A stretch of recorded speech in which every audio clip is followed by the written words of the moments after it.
చేయడం కాదు, టెక్నాలజీ వాడుకోవాలి, పేపర్ లీక్ కాకుండా చూడాలి, పిల్లల్ని టెన్షన్ పెట్టొద్దు. అంటే ఫ్యూచర్ ఆఫ్ ఇండియా వాళ్ళని టెన్షన్ పెట్టి మళ్ళీ ఎగ్జామ్ రాయి అంటే ఒకసారి పర్ఫామ్ చేసిన వాళ్ళు సెకండ్ టైం అదే రకంగా చేయాలంటే ఇబ్బంది ఉంటుంది. వారి మానసిక స్థితి కూడా చాలా డిఫరెంట్గా ఉంటుంది, తల్లిదండ్రుల మీద కూడా స్ట్రెస్ ఉంటుంది. కాబట్టి డెఫినెట్గా ఈ వ్యవహారాన్ని అత్యంత సీరియస్గా తీసుకోవాలి, టెక్నాలజీ వాడుకొని పేపర్ లీక్ కాకుండా కేంద్ర ప్రభుత్వం చూడాలని చెప్పి మేము డిమాండ్ చేస్తూ ఉన్నాం.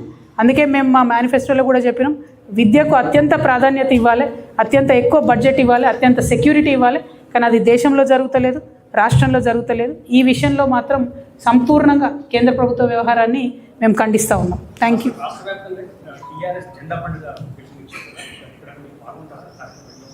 ఎస్, మేము ఈ మధ్యలో అంటే 28 లోపల ఒక్కసారి మళ్ళీ మా అన్ని జిల్లాలకు సంబంధించినటువంటి ముఖ్య బాధ్యత ఉన్నటువంటి వారందరినీ కూడా బాధ్యులందరినీ కూడా కలుస్తాం.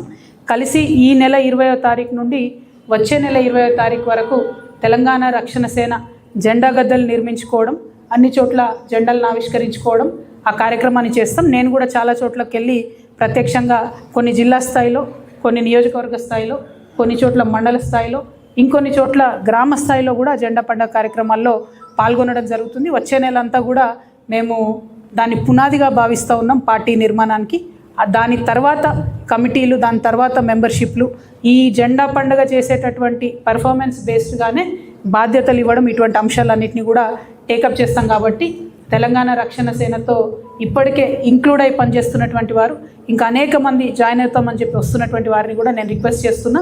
ఈ జెండా అనేటటువంటిది ప్రతి చోట ఎగరాలి, ప్రతి నియోజకవర్గంలో, ప్రతి గ్రామంలో, ప్రతి మండలంలో ఎగరాలి. కాబట్టి దానికోసం ప్రత్యేక శ్రద్ధ వహించాల్సిందిగా మీ అందరినీ కూడా విజ్ఞప్తి చేస్తూ ఉన్నాను. ఇవాళ తెలంగాణ రాష్ట్రంలో ఉన్నటువంటి రాజకీయ శూన్యతను అడ్రస్ చేయడానికి పుట్టుకొచ్చినటువంటి పార్టీ తెలంగాణ రక్షణ సేన. కాబట్టి మన జెండా ఎగిరిన ప్రతి చోట ప్రజలకు ఒక విశ్వాసం వస్తుంది, ప్రశ్నించే వాళ్ళు, పోరాడేటటువంటి వాళ్ళు, పరిష్కరించేటటువంటి వాళ్ళు ఉన్నారనే ఒక విశ్వాసం తెలంగాణ సమాజానికి ఇవ్వాలి. కాబట్టి జెండా రెపరెపలాడేలాగా చూడాలని చెప్పి తెలంగాణ రక్షణ సేన సైనికులందరికీ కూడా నేను పిలుపునిస్తూ ఉన్నాను. Thank you. జై తెలంగాణ, జై తెలంగాణ.